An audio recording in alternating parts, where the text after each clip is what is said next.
Ladies and gentlemen, welcome to Hero Movie Podcast, your greatest source for superhero movie discussion in the multiverse. I am your host, Adam Portress, and I'm joined as always by Sean Keenan. Heidi is my sidekick. And of course, Bruce Leslie. I'm a prickly pear, and when you say jump, I say pass the salsa. Indeed we do. Ladies and gentlemen, with the tick on the Amazon coming in not too awful long here, we decided to jump back and look at the Tick live-action series from 2001 starring one Patrick Warburton because, you know, the Amazon thing, that's not the first time we've seen the Tick. We gotta go back. And we're doing that today with Episode 3. And believe it or not, that may not be the Episode 3 you're looking at, depending upon where you look at. So, you know, you got to look. The title is Couples. It's entitled Couples. Technically, from how it airs, it's 3. But, you know, if you'd like a little bit more on that backstory, why don't you be one of our patrons? Patreon.com/HMP. And it is the beginning of the month. So we do want to give a shout-out to all the executive producers on this here program. Matt Schnapp, Jim Beverly, Alex, then we got Robert, RocketFace, and Jeff. Thank you guys so much for being the executive producers, bringing the brunt of all of this on, man. We really appreciate that. And everybody that's at the $5 and below level, you guys are awesome as well. We absolutely appreciate each and every one of you.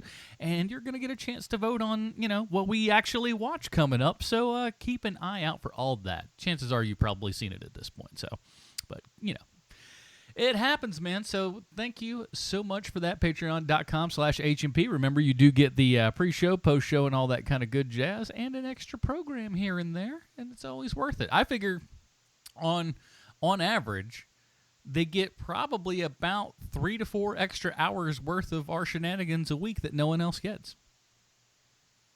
A week? A month. My bad. Okay. I was going to say, how much extracurricular stuff are you doing for this show? There's a lot of. I talking to the mic. I mean, it's mostly like beat poetry. So, you know, they may not all like it, but, you know, you're not going to like everything. That's how art works. And you just kind of Sky Captain and the World of Tomorrow. You are underrated. I just start reading books. They're like, if he's going to read a book, for God's sake, learn how to read. Just counting to 1,000,000 by sevens.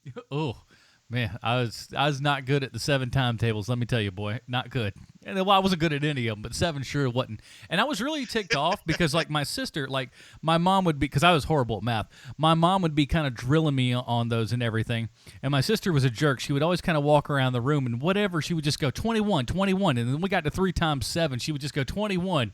And my mom goes, she's right. And I'm like, just shut up. It made me so mad. I was such a dumb student. I'm a dumb student now, so it is what it is. Speaking of things that aren't dumb, though, we like people that jump on down and email us at heromoviepodcast@gmail.com, and we've got one of those, so why don't we open up the old mailbag? Bale's here. This one is from our friend Justin, and it is entitled Guyver, the Dark Hero Letter.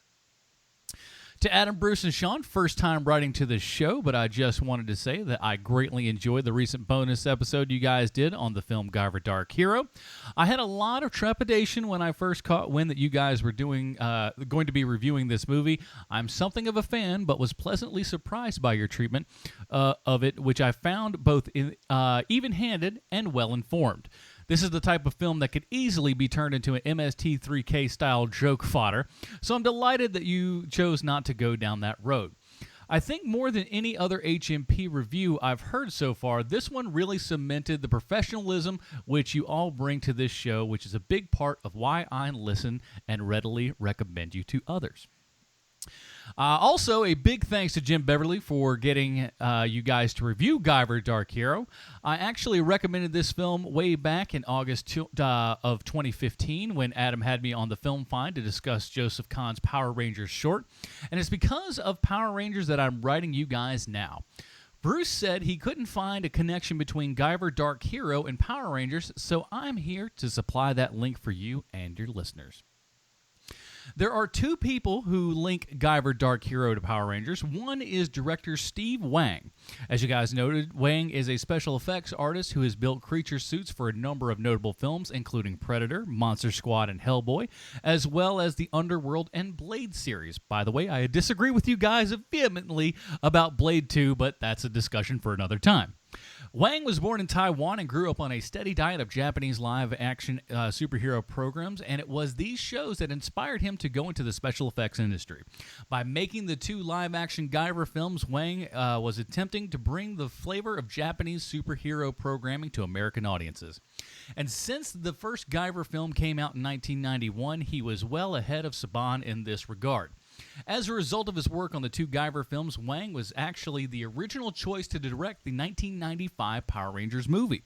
Wang was on set for about 3 months during pre-production, but quit just weeks before the actual filming was to begin. For years, Wang remained quiet as to why he left the project, most likely because he wanted to maintain a good working relationship with Saban. He would eventually do a creature effects work for the 1999 series Power Rangers Lost Galaxy, for which he also directed a single episode. Eventually, in 2009, during an interview for his new show, Kamen Rider Dragon Knight, a Power Rangers-like adaptation for another popular Japanese live-action superhero show, Wang broke his silence and explained why he walked off the set of the 1995 Power Rangers movie. Quote, "Because they hired me for my experience in making these types of film, but did not care what I thought about the script or listen to me on anything creative. I was treated like garbage by people who knew nothing about Power Rangers or cared to. In the end, I did not respect my bosses, and I saw the production heading towards a giant train wreck, which it did." Wang did not elaborate on how his vision of the Power Rangers movie differed creatively from what eventually wound up on the screens. However, I can tell you that I recently acquired a copy of a semi-obscure Japanese superhero fanzine from 1994 in which Wang is interviewed.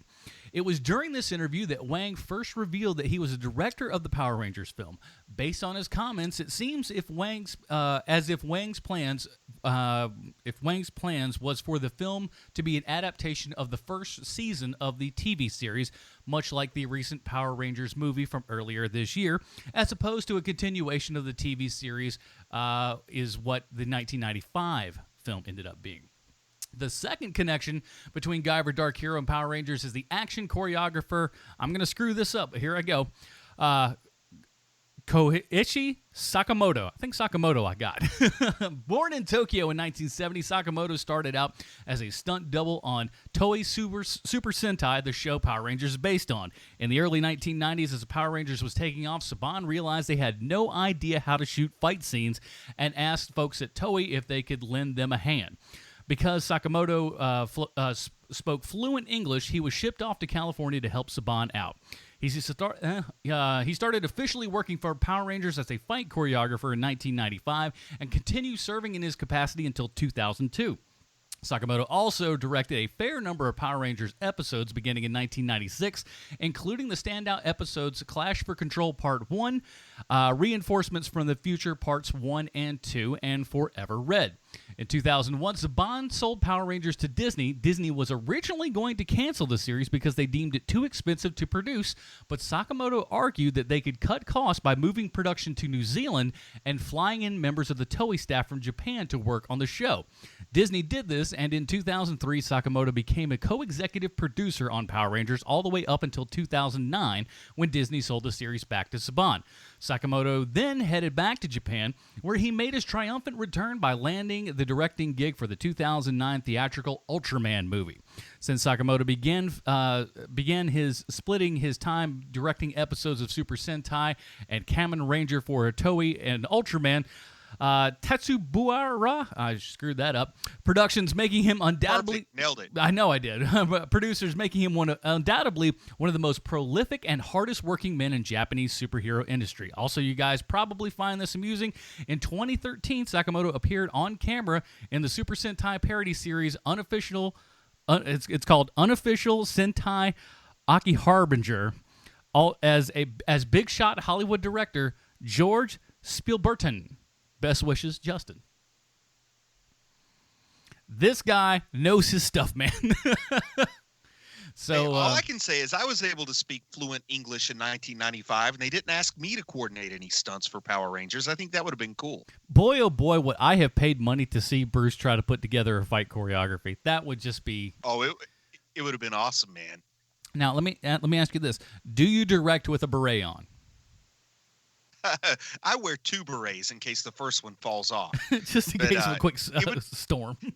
It would be just a back and forth between the Daniel LaRusso crane kick and the Jean-Claude Van Damme splits. That would be the whole show.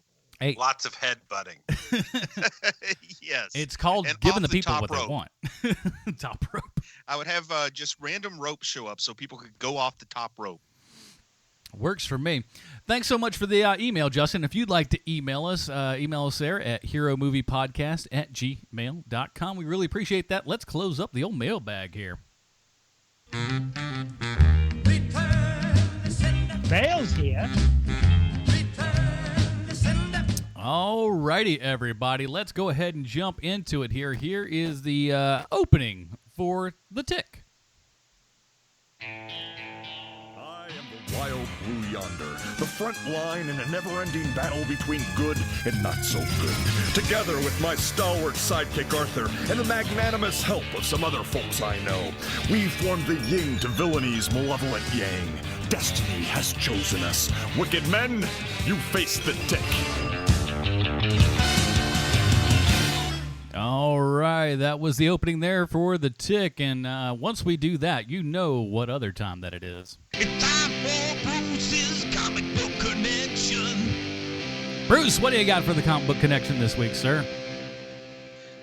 Ben Edlund created the Tick when he was only 18 years old, and he created it as a little mascot for a New England comic book store named from the Adam Porter School of Names as New England Comics. And he wrote a short 3-page comic to go along with the character that showed the hero escaping from a mental institution. Now, the Tick seems to have no memory of his life before being the Tick, and indeed not much memory of anything, more than likely due to frequent head injuries. Now, it turns out the only reason Ben Edlund was ever asked to create a full comic for the character was because the comic shop made some kind of clerical error and needed something fast. Now, Sean, Adam, why doesn't anything in my life ever work out that well? Well, anyway, he only wrote 12 issues of the comic, and Hollywood came calling.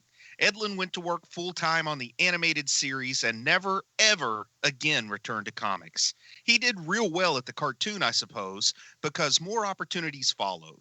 He has served as a writer, director, or producer on a bunch of stuff, including Firefly, Titan AE, The Venture Brothers, Supernatural, Star Wars, The Clone Wars, Gotham, Powers, and of course, every incarnation of the Tick.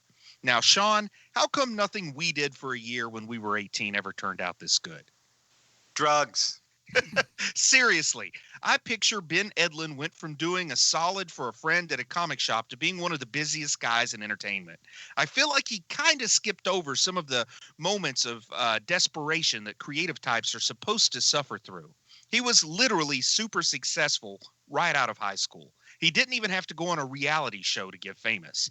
I just have to go on the record as saying it is totally not fair for whatever higher power may be out there to make one man so insanely talented from the get-go.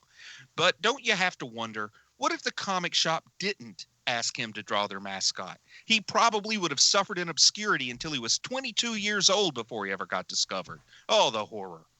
Now, some people just have the magic in them, and I like to think Ben Edlund is one of those people. While the three of us, we have what? A podcast that sells a few t-shirts? Well, at least we get to go on stage at Dragon Con. Maybe some Hollywood types will be there looking for creatives in their mid-40s. Did you hear that, Edlund? Me and Sean are coming for you. I've even drawn a new superhero called the Dust Mite, and he's going to be huge. Ooh. I'm excited for the Dust Mite. I can tell you right now, small print. Boom. Yeah, man. So back in 2001, late 2001, early 2002, there was an actual live-action Tick program on Fox. The animated series had gone for a little while there, and like you said, it was fairly successful. So they're like, they tricked somebody clearly and said, "What if we did a live action version of this?" And someone said yes. Barry Sonnenfeld said yes. Yeah. Barry Sonnenfeld was a big part of this. That's where I was headed with this, is that Edlund had a huge champion with Sonnenfeld, and Sonnenfeld wanted to have basically a TV franchise that he could hook his claws into, and he thought it was The Tick. And when you look at the production value, you look how much money was spent on the show at the time for something that is a deconstruction of comic books. I don't know how this would have ever been made if it wasn't because Sonnenfeld had just gotten off of the Men in Black series, and that was so successful. Yeah. And I don't know, did you see the production designer that was attached to most of this series as well there, Sean? I didn't. I didn't see the name. Who is it? It's Bo Welch, who's wow. Now he's Tim Burton's guy. Yeah. It's Tim Burton's guy, and he did direct a couple of episodes as well. But I mean, this had some talent going into it in the behind-the-scenes side of things. Mm-hmm.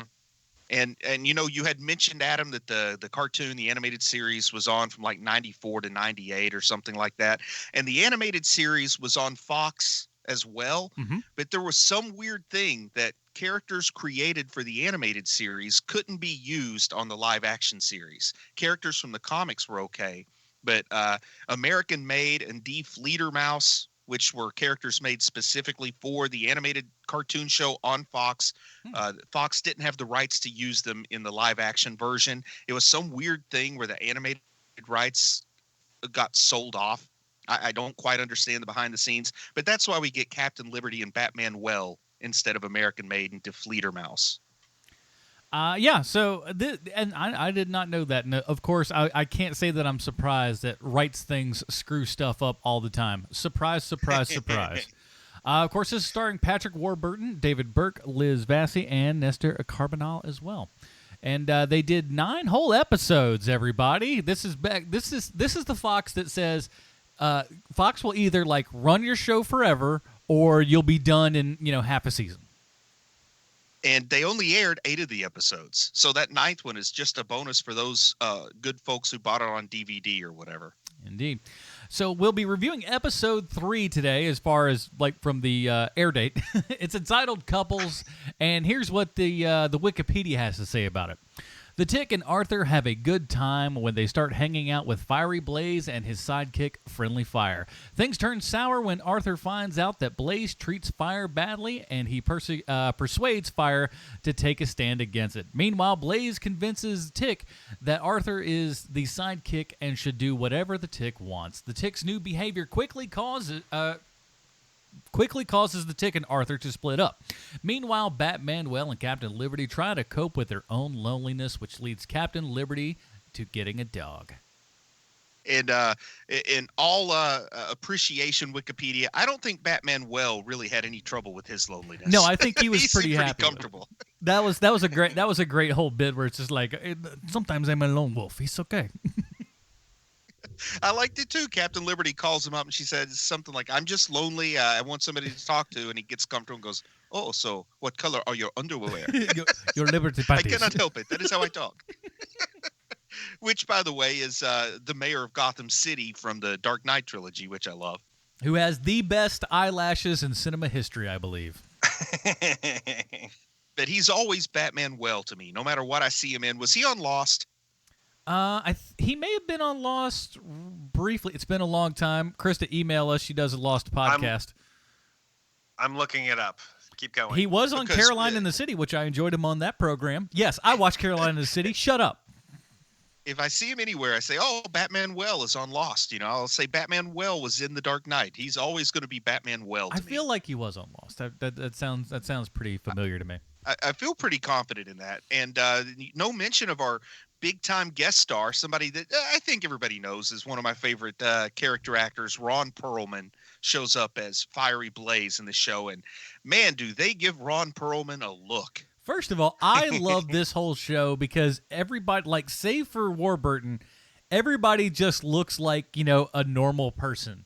They don't go, "Oh, we need somebody buff." It's like, if you got a little bit around the waist, doesn't really matter. It's like, we almost like that even more.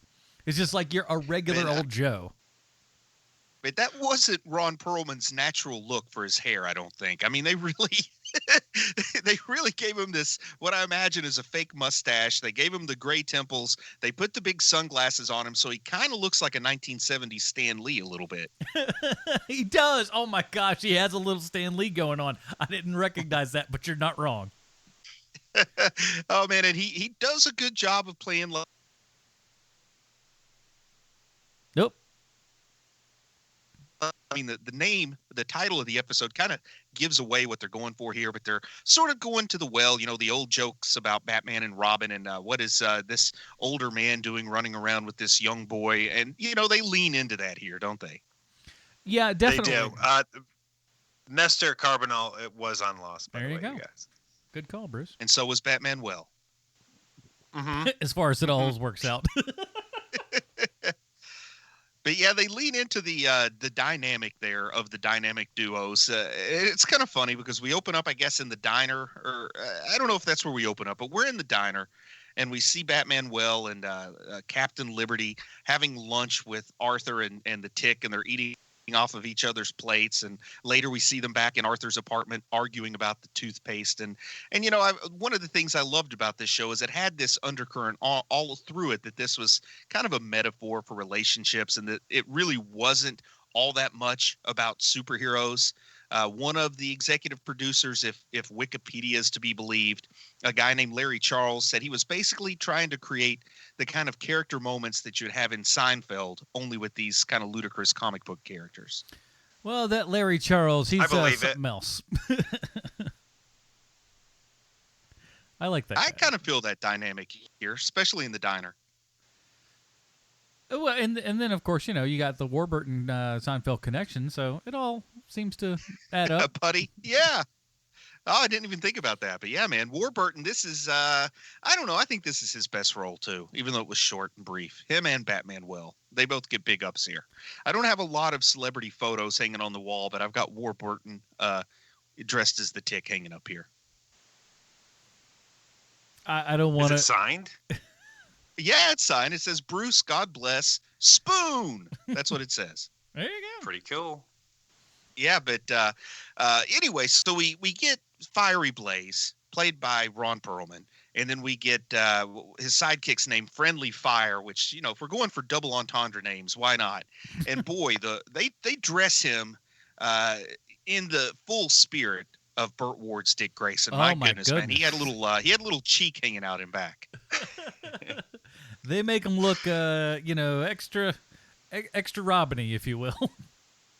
I think that it was one of the Calkins. It might have been Macaulay, or it might have been one of his brothers, but they made that independent movie about the club kid murders or whatever, and the club kids getting dressed up to go out. This guy really seemed like he would have fit in with those club kids. I think that was Macaulay.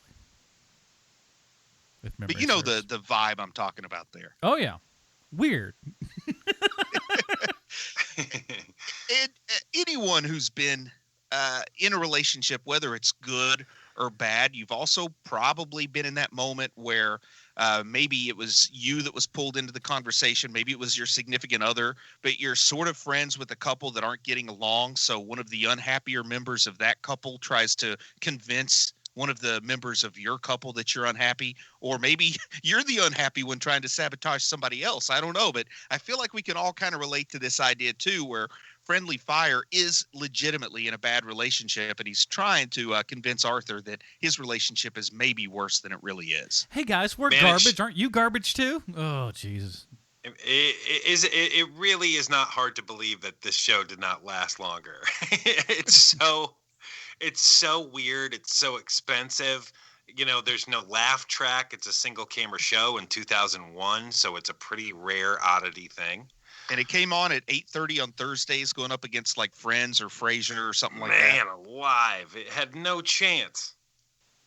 No chance at all, man, unless they put it on at halftime of the Super Bowl, and it would have lasted 8 years, but only one episode a year.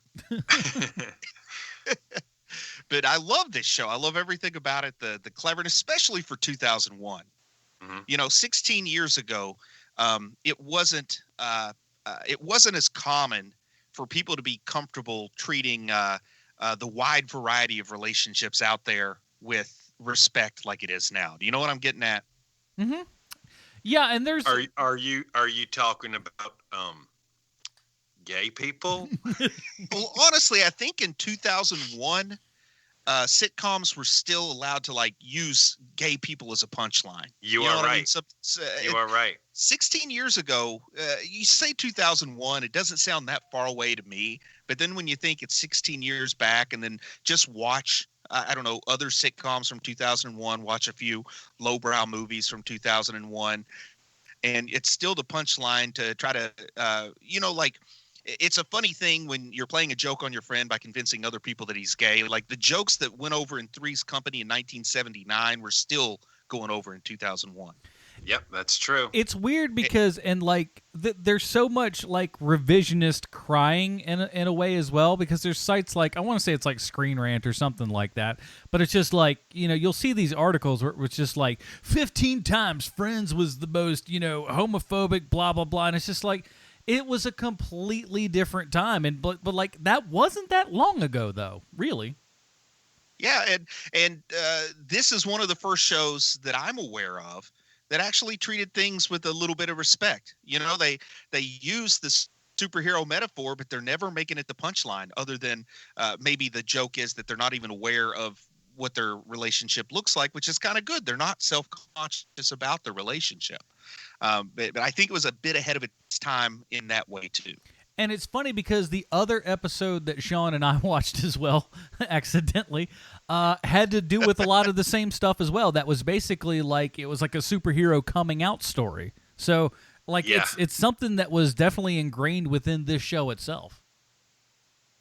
And I wonder if that had a little bit to do with Fox's, I guess, mistreatment of the show. But, they mistreated a lot of shows. It's not just this one.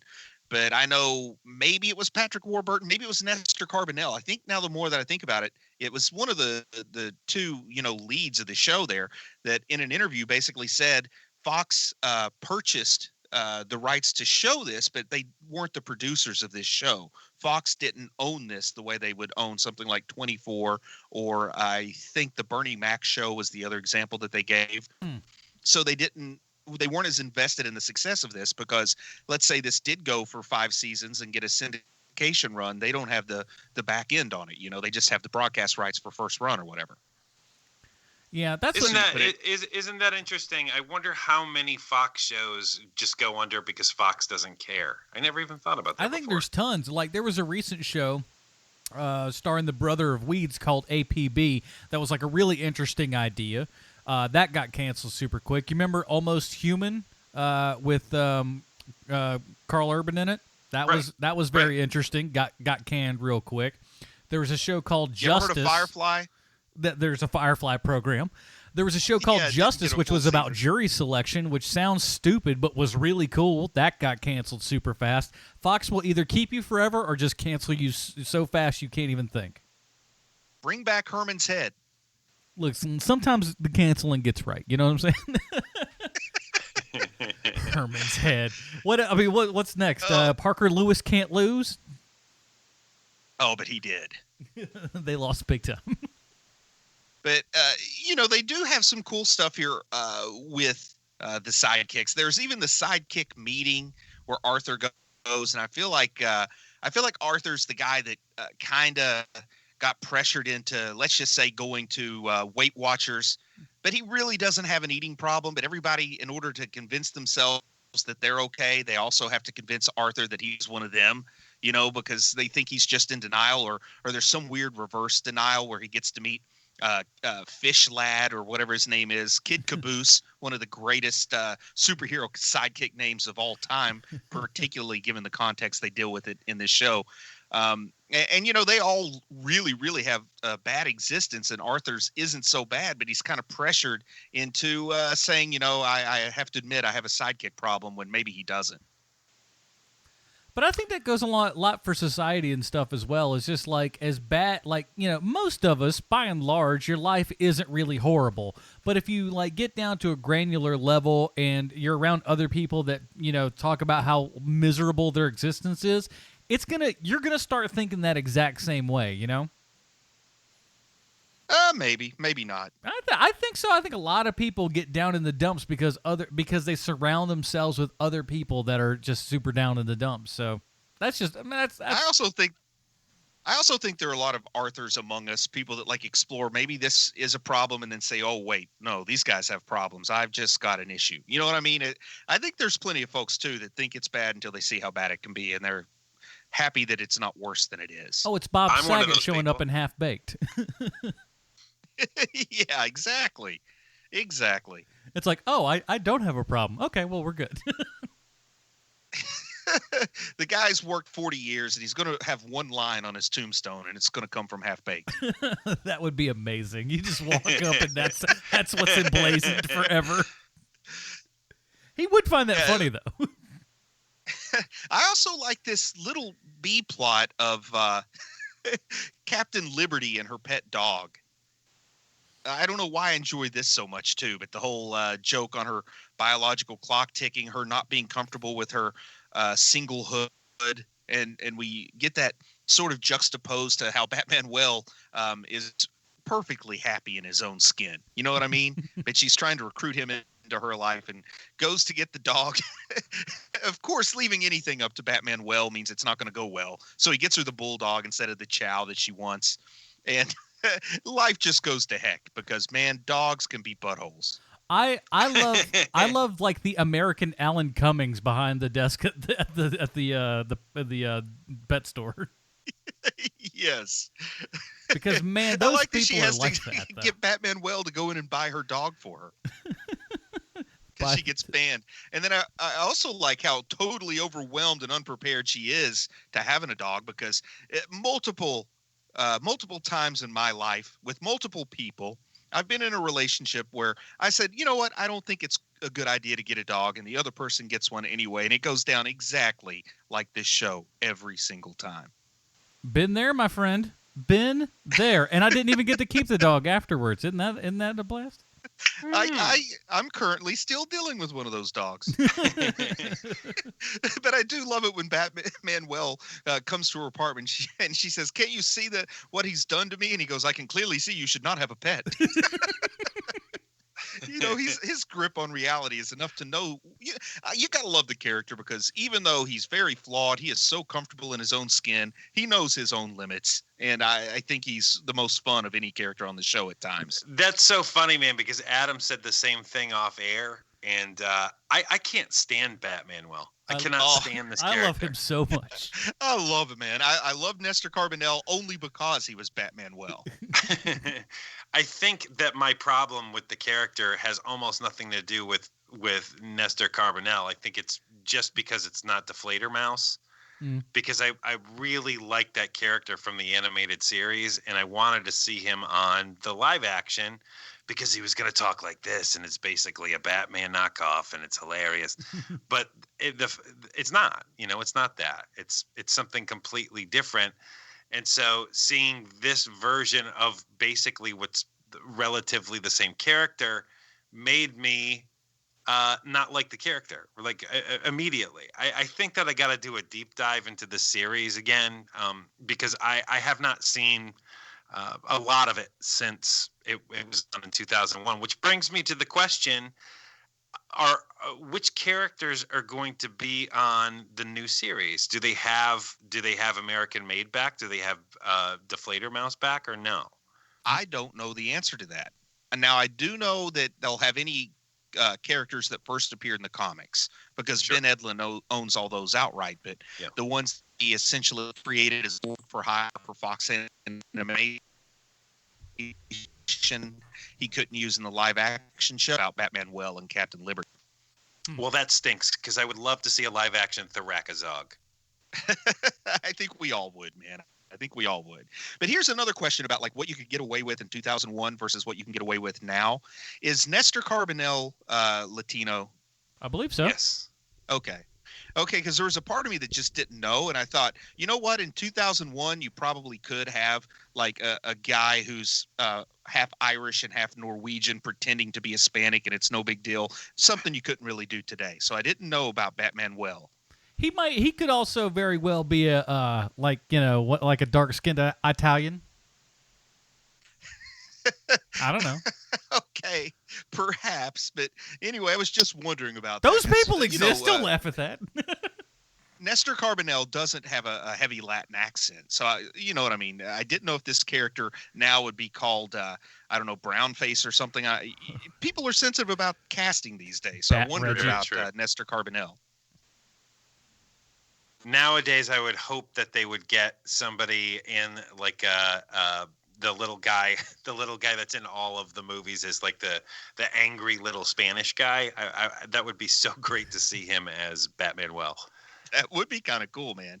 I can't even remember his name. What's the name of the guy that was in Ant-Man with Paul Rudd? Oh, yeah. He would be awesome. He would be great. Either that or John Leguizamo. John Leguizamo will do it for a nickel, but no. Enough John Leguizamo forever. Now, I've got a question about Captain Liberty, specifically her costume. Mm-hmm. So she kind of has the Power Girl viewing device in the top part of her uniform. Yes, I guess sir. you would call that thing a uniform. You know, it's got the little, I guess, to be crass, what people online call it is a boob window. Mm-hmm. I think that those were actually like props that were sewn into the costume. I don't think that was her actual cleavage that we're seeing. That is correct. Yes. Listen, I don't want you ruining my world, people. Just shut your mouth and let a man live. Well, it is.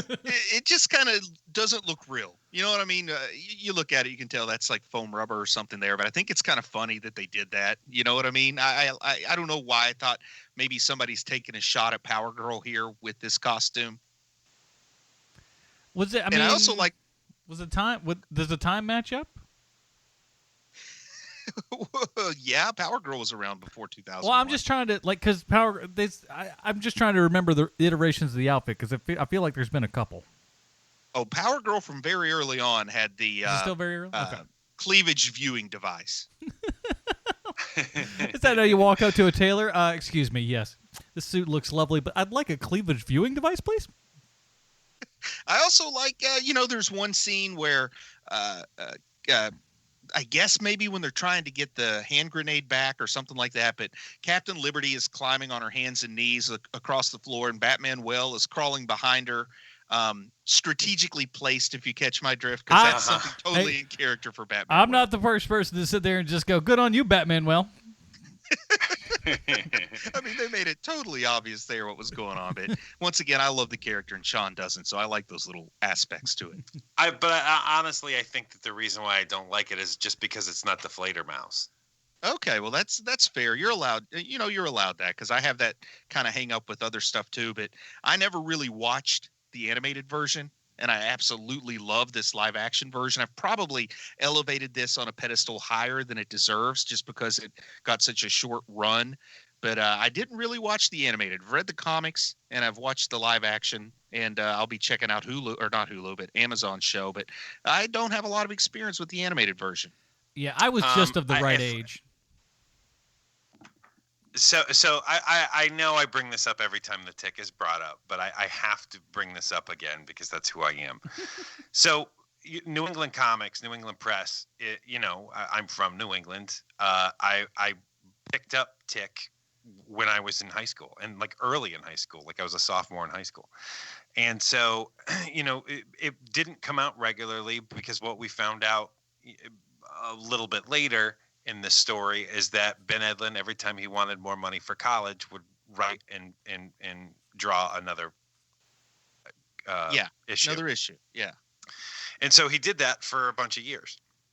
And he started building up this world, basically. It went from just the Tick to now it's the Tick and Paul the Samurai. And then it was the Tick and Paul the Samurai. And then there was like another Tick that he wasn't writing. And so it kept building and building and building. And then I get out of high school, and unbelievably, I can't believe it, there is going to be a cartoon based on this little comic book that I read in high school. And so it's almost the same thing that happened with the Teenage Mutant Ninja Turtles, is that, it was just this tiny, weird little book that just blew up. And, there's something touched about this property. And so for that show to go from, so it's a weird little comic book to a cartoon, which is just unreal, to now it's a live action show. I lost my mind. I could not believe it. And so the fact that we're able to see Ben Edlund's writing, even though he hadn't written for the Tick in years and years, I think he only went to issue 12. He did 12 issues, and then Chris McCullough might be his name. Another guy kind of took over, but he didn't really finish the story that Ben Edlund started. He just kind of did his own story. Right. And for a long time, Ben Edlund kept saying he was going to do that issue 13 and in the story. But, after 20-some years, you kind of don't expect to see that now. I got to be honest with you. I don't think it's coming out. I don't think so, man. And, that's fine. He did his time on that show or on that book, and now he does bigger, better, badder things. Look, and it's great. And he should. I'm to understand that Brian Hitch is going to be drawing it, so I think we'll get it in, no time flat.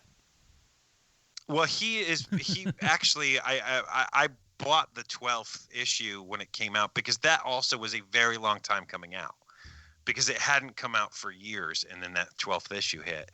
And at the end of that book, he says, I don't know the next time I'm going to be revisiting this character in this medium, but the great thing is that now I have become a pretty good artist because of this book. And I want to give people like a little frame of reference. When we say it was a long time, we're talking 3 years for 12 issues, and there are indie comics out there now that take longer than 3 years to get 12 issues out. But you had mentioned Teenage Mutant Ninja Turtles. The Tick has its first issue around 91, 92, which is when animated turtles are kind of peak turtles. We've already gotten maybe 2 Teenage Mutant Ninja Turtles movies. It isn't 90, 91, man, because I'm a sophomore in high school and I graduated in 91. So you got to think that it's probably 89, 90. Well, Ben Edlund was born in 68. So we're talking, he's 18 years old when that first issue comes out. So 68 plus 18, that's putting us at what, man? That's putting us at 86 when he's starting on this? Wow. Yeah, a little earlier than I thought. But 94, I know, is when the cartoon picked up. But I do have to wonder, 94 is when we get the animated series. And, that's when his career really starts moving fast. Mm-hmm. And I have to wonder how much of that isn't somebody trying to find the next Ninja Turtles. They're both out of New England. They both have kind of similar backstories. And you just have to wonder, because Sunbow, I think, was the animated company that picked it up, and they're not like a huge company. They've done other stuff, and they had glory days back, in the time of G.I. Joe. But at this point, they're picking something up for cheap. They're producing it. They sell it to Fox, and that's, where people get to see it. But you have to think they were maybe taking more of a risk than they would have if Ninja Turtles had never been a thing before this. Very true. I agree with you. And you got to realize both of that them parodied. I'm sorry. Go ahead. Well, you also got to realize, this is also the time where Fox Animation is just killing it. I mean, you've got your Batman the Animated Series, Animaniacs. There's so many really top-notch things coming on Fox as far as animation goes. So the X-Men. Stuff. The X-Men is huge at this point. And Fox actually owned the X-Men, but you got to remember, this is before there was any outlet like Cartoon Network for those Warner Brothers cartoons. So Fox was just distributing the Warner Brothers production when it comes to things like Animaniacs and Batman the Animated Series and other things like that. But it's where everybody went, for sure, though. So, I mean, they had big, eyeballs out the wazoo on this thing. Yeah. There was a time when, there were 4 channels to choose from for a lot of folks. So absolutely, they had a lot of eyeballs. But I think it's because Sunbow was the actual rights holder to the animated series that Fox Live Action didn't have those characters created specifically for the animated series. So where is that Deflator Mouse cartoon, Sunbow? It's very popular in Germany. Therakazog. But anyway, man, I do think both the Ninja Turtles and the Tick were leaning really heavily on Frank Miller's Daredevil for what they parodied at this time too. So I think that there were plenty of similarities coming out of New England. I think that Ben Edlund definitely caught a break. Now, obviously, he's a success because he's good at what he does. You know what I mean? A break only is that. It's a chance. And they can open the door, but it's what you do when that door's open. Yeah. Yeah, I mean, all you got to do is say, look at Nick Carter. It's a guy who got a break and didn't have a great career. But anyway, I'm hating on Nick Carter today. Nick Carter's where he goes. Okay. But I just kind of think that he got a little bit of a jump start, like people looking for the next big thing. And there are probably 30 other guys out there that had a similar story and they just couldn't cut the mustard. But this is the guy who could. So it sounds like he got an easy trip. But, in reality, there are probably 29 or 129 failures from around that same time and the same kind of story. He's like, I mean, the cool thing about the first couple issues of the Tick is that his main bad guy for issue 1 and 2 is Superman in his alter ego. They only call him Clark. It is, and it is great. But they end up bringing, instead of Elektra, for people who understand Greek drama, instead of Elektra, they have a female character named Oedipus. Yeah. But, I mean, it's pretty obvious the comparisons there. But back to the show here, man. Sorry. There's also something about Patrick Warburton's ability to channel this character that the voice actor in the animated series, I think he was good, but he doesn't channel the character to me the way Patrick Warburton does. Like I can't imagine another voice saying to me, you're on a first name basis with Lucidity, but I have to refer to him as Mr. Lucidity. So I need you around. Some of those things, Patrick Warburton is just good at his delivery of things that seem perfect for the Tick to be saying. Agreed. Every time he goes off on his, speechifying, he's pretty pitch perfect with that. Yeah, I like that. We do our own thing. When I say jump, you say pass the salsa. I love his incongruous statements that he makes. And obviously the writers get a lot of credit for that. But I also think that Patrick Warburton sells it really well. The idea, to change the mask for the live action show so that it doesn't cover up his face, because in the comics and in the animated series, he has a more typical superhero mask where you don't see his eyes, kind of the cowl almost, but giving him not only the mask that allows us to see his whole face, but also the puppet controlled antennae that just seem to be so awesome in this show. Those were all good moves. And it's a good way around like the Spider-Man problem where Tobey Maguire has to have his mask off through the whole movie. You know what? They just created a mask that really isn't a mask, and I think it works. I don't think there were a lot of people throwing a fit because he didn't have his eyes covered because it wasn't comic book accurate. I was just really glad that there was a live action Tick show. It did bug me, but it didn't matter. Look, it's the Tick. And the trivia for the show also says that Patrick Warburton kept all the Tick costumes. So I keep hoping to just run into him doing his grocery shopping at Costco as the Tick someday. If there's he's wearing something on Tick 2 or Ted 2. Oh man, that would be great if he brought his own costume. Talk about another wonderkind. Seth MacFarlane had to wait till he was 22 before he got a shot with Hanna-Barbera, but still, man, these guys make me feel pretty bad, Sean.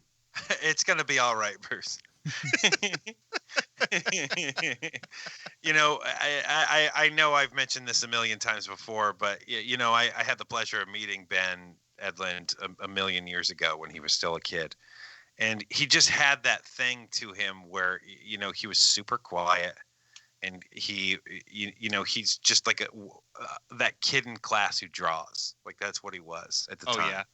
And now I know he's completely not that. I know that he's a different person now.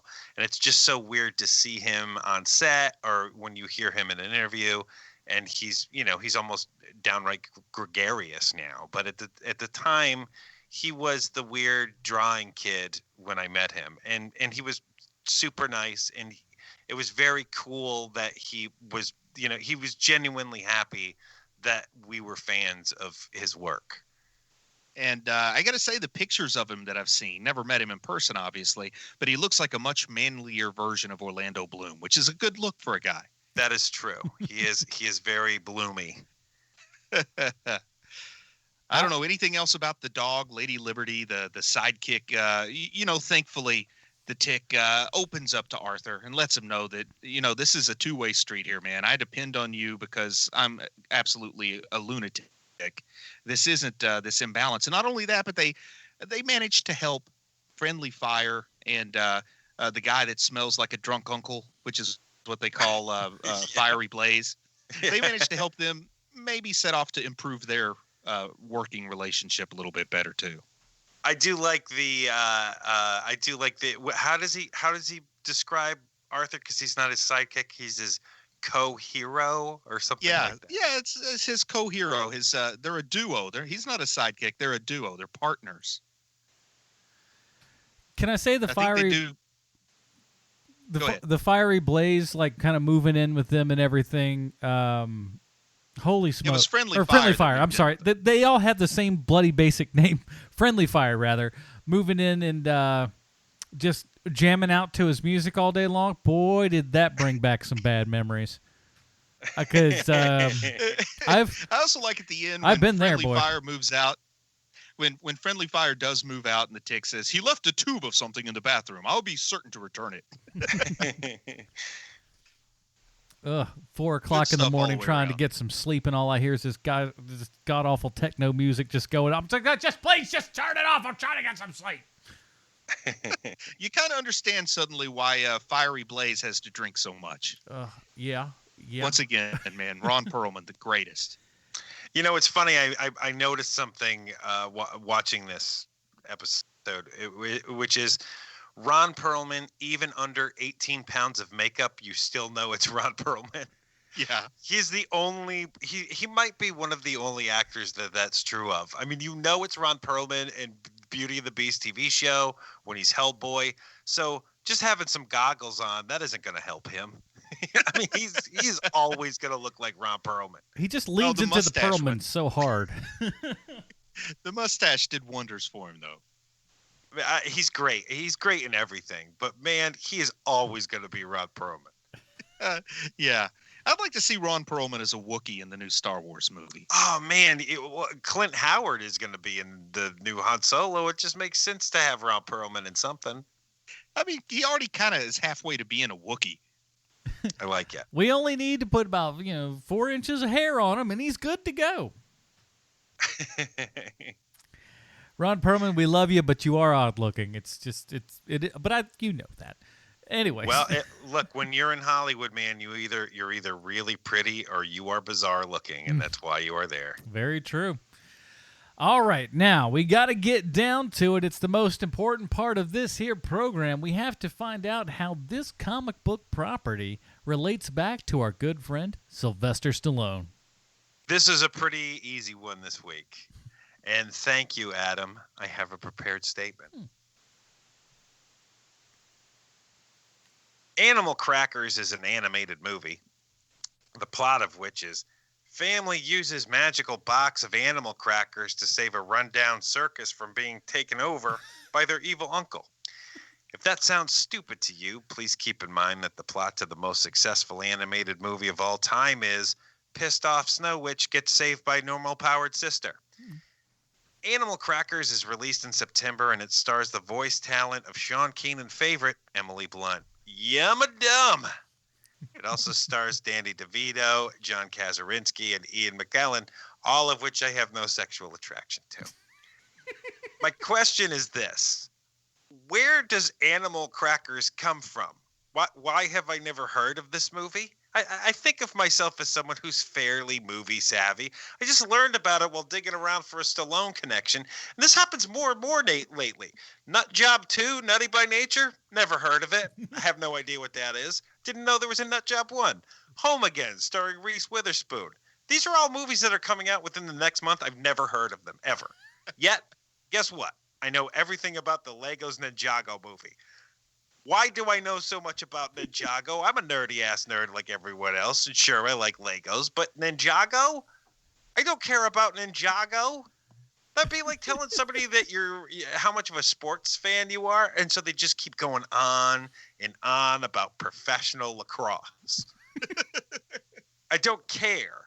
The New York Lizards wouldn't even be half the team they are without Rob Pennell. You know, there's a reason why he won the MLL Offensive Player of the Year award last year. He's basically the Wayne Gretzky of lacrosse. I don't care. Yet Ninjago has somehow seeped its way into my subconscious, and I have no idea how it got there. So I should have at least heard of Animal Crackers. There's only two actresses who, every time I see them on screen, I find myself saying to the TV, "Hey, gorgeous," like they can hear me, but they can't. One is Emily Blunt. The other one's the lady who plays Robin on How I Met Your Mother. I like what I like. You're weird. You're the one who's weird. So it's weird. I've never heard of Animal Crackers. And because it's an animated movie, that also means that Patrick Warburton is in it, because you can't animate anything without handing a paycheck over to Patrick Warburton. He plays the role of Brock in Animal Crackers. That's his second name is Brock in a cartoon. They're running out of even names to give him because he played Brock on the Venture Brothers, which you, dear reader or listener, already know. And if you're listening to this and you've never watched the Venture Brothers, I would be shocked. But you know what else is shocking, he says, in a near flawless transition? Sylvester Stallone plays the role of Bullet Man in Animal Crackers, which makes Stallone's fourth foray into animated voiceover work. When he does voiceover work, he's basically doing the Rocky voice, which is nice of the animators because they could very easily just get a sound-alike to play the role, and it would have been much, much cheaper. When I was a kid, there was a cartoon called Mask, Mobile Armored Strike Command, and it was awesome. Matt Tracker had a Camaro that turned into a plane. The bad guy had a helicopter that turned into a plane. It's basically Transformers, but there were dudes inside. And the reason why I'm bringing this up is that there's a bad guy on Mask. The character name was Sly Rax, and he rode around on a motorcycle, and his sidecar turned into a submarine. Awesome, right? Anyway, on the cartoon, that character, Sly Rax, had the voice of Jack Nicholson. And I don't know who actually provided the voice of Sly Rax, but I guarantee you it wasn't Jack Nicholson. Christian By the Slater. way, no. They couldn't even afford Slater. But here's a bit of advice. If you loved Mask as a kid like I did, I had the toys, I watched the cartoons almost every day. Do not watch this show if you liked it as a kid. Don't watch anything you ever liked as a kid because kids are stupid. I was a stupid kid. You were a stupid kid. There's only two shows that are still any good. Sesame Street and Rubik the Amazing Cube.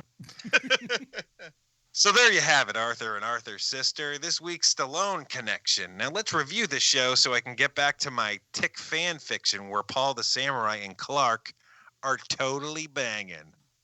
So, man, I've got my equivalent of Emily Blunt and Colby Smulders or whatever her name is. Mm-hmm. Because for me, it's always Sarah Chalky and Alyssa Milano.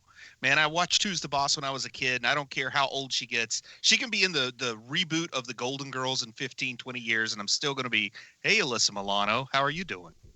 You totally need to see Wet Hot American Summers 10 years later. All right, on my way. But like even in like Black Swan, when she's just like an aging, crazed alcoholic ballerina, you're still just like, it's not bad. Getting it done. All right, so here on Hero Movie Podcast, we have our own patented Robin rating system. If you'd like to check that out, why don't you go down to facebook.com/Hero Movie Podcast and be one of the over 2,000 people that have liked us on that page and check out that Robin rating system right there at the top. In the meantime, Bruce, what is your official Robin rating for the Tick Episode 3 entitled Couples? I'm going to give this a very strong Tim Drake. I enjoyed this from beginning to end.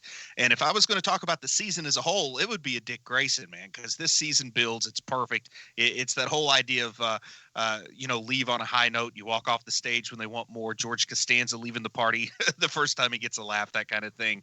But this is a very strong Tim Drake. I love everything about it. Love the performances. Love the characters. Love the subtlety and the not so subtlety. I like the complexity of the storytelling that it works on at least 3 different levels. Like I said, strong Tim Drake, Dick Grayson for the series as a whole. Very good, Mr. Kanan. It's a Tim Drake for me, mostly because I cannot believe that this series existed in the first place. Never mind that it's getting a reboot. Never mind that they're going back to the beginning with this thing. I think that if they can find the right audience with this, and if they hit it the correctly like they did the first time, I think that this show could last for a very, very long time. But I don't know. But I'm going to give it to Tim Drake. It's amazing that this thing exists in the first place. I'm going high level Damien only on account of this brought up a lot of bad memories for me from a personal standpoint. But other than that, that's just, hey, look, you got to, no one says you can't bring your Ron Perlman, own. ever since that time you rode the bus with him. Yeah, listen, he's a bad kisser, that Ron Perlman. No, I don't know what that means. But no, it's good. It's very enjoyable. Everyone in this is enjoyable. It's definitely worth a watch. It's something that you can, put yourself in 2001, but it still holds up fairly well for what it is, and it's got that kind of art direction that lends itself to kind of being somewhat dated, but yet still kind of fresh enough to where it doesn't really matter, to be frank. So that's it. All right, everybody, join us next week when we talk about whatever the lovely, lovely people on Patreon have voted for us. And if you would like to vote on that, all you got to do is even $1 on up, man. You can go ahead and vote for whatever you would like us to watch, and that will be up at patreon.com/HMP. Join the, I think, 32 people now that help support this show, man, and we really appreciate those guys, and we throw that appreciation back by letting you guys tell us what the heck to do. In the meantime, Bruce, where can we find more of your work on the internet, sir? Hey, I just want to say thanks to Micah Hunter, a.k.a. RocketFace. He left me my first 5-star review for Dragon and Gallus, the sequel to Dragon and the Needles. And I just got to say, Micah Hunter has just been a solid guy, man. He has supported all 3 of my books. I want to say thanks and remind people you can go to Amazon where you have paperbacks, ebooks, 2 audiobooks. There's so much entertainment to choose from. So just go look for Chubby Wizard, Wrath of the Manticore, Dragon and the Needles, or Dragon and Gallus. They're all fun. Do yourself a favor and drown yourself in entertainment. Kanan. You can find me on Twitter at Hero Movie Sean. Why don't you tweet me a picture of your dog? I'm just trying. You're something. really opening up a potential can of worms there, man. Nah, it's all right. That's going to be nothing but a stream of adorable in your tweets like the entire week, man. I think that's a good move. That is totally fine by me. I love looking at pictures of dogs. I'm a dog guy. I hope it's all pictures of Snoop Dogg. Man. I expect a Snoop Dogg picture from you later this week, Leslie. So also I have a podcast called Preacher Podcast. You should listen to that if you like the TV show Preacher. And I have another podcast called Dog Eat Pod that once I am off the road, I will get back to immediately. Very good. And, of course, my other podcast, The Film Find, at thefilmfind.com. This week I will be talking about the movie Detroit, and I will also be talking about The Dark Tower. So should be a good time. I don't know if I'm going to do those alone or with somebody else. We'll see.